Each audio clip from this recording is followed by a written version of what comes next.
Google has released Gemini Advanced. It is, of course, a direct competitor of ChatGPT Plus. I was interested in which advantages are strategic, so which are probably durable over a long time compared to ChatGPT.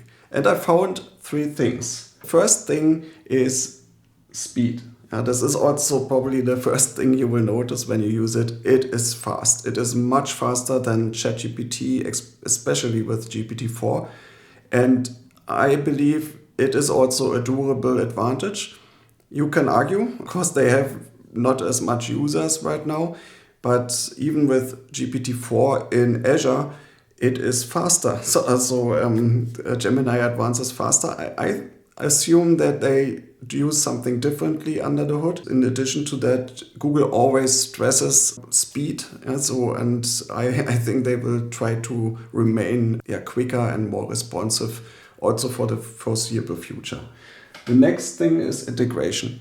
And this is really a very strong point for Google and hard to beat when you look at OpenAI individually as a company. I think the integration is most important in two aspects. The first is the end user experience, and the second is your data and your systems you already use. When you look at the end user experience, Google has Android, and you already can use Gemini Ultra, the model, when you have the assistant, the Google Assistant installed on Android, and you just ask, hey Google, and then you talk to Gemini Ultra.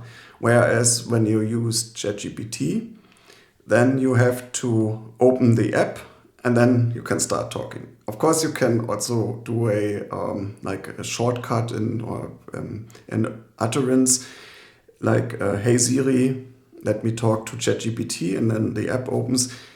But it's not the same. So you have a much better experience, especially on mobile devices. But also when you use the Google Suite for your work, Google Drive and so on, the integration will be very strong.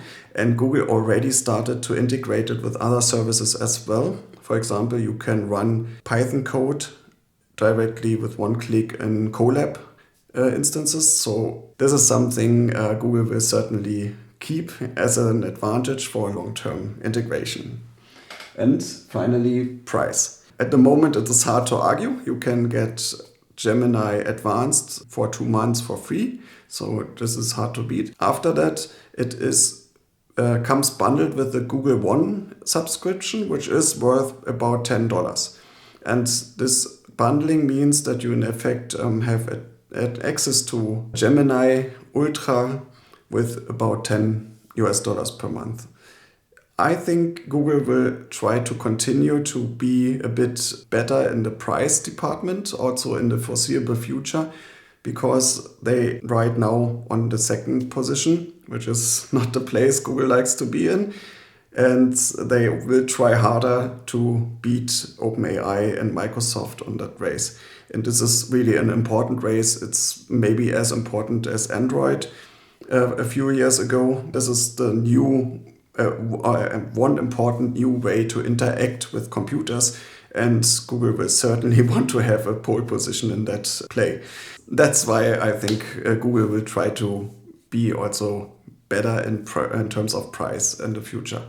So as you have seen, I'm not talking about model strength. I believe the models are on the same level more or less. I like GPT-4 more, especially the way I use it. So it's better in one-off usages. It's better at writing Python code. When you want to look at really a strong advantage of the Google Gemini Ultra model now, I think this instruction following is really strong. It's so well done. When you give it step-by-step instructions, the Google model tends to follow better than GPT-4 in my experience, in my tries. I may be wrong with that. GPT-4 is also very strong, but this is something that Gemini Ultra got very good in right from the start, and I think they will continue to build on this strength as well. So that's it for my 3 points where I believe Google has an advantage, or even right now with the Gemini Advanced offering compared to ChatGPT Plus. Let me know in the comments what you think, and I hope you see you soon in one of my next videos.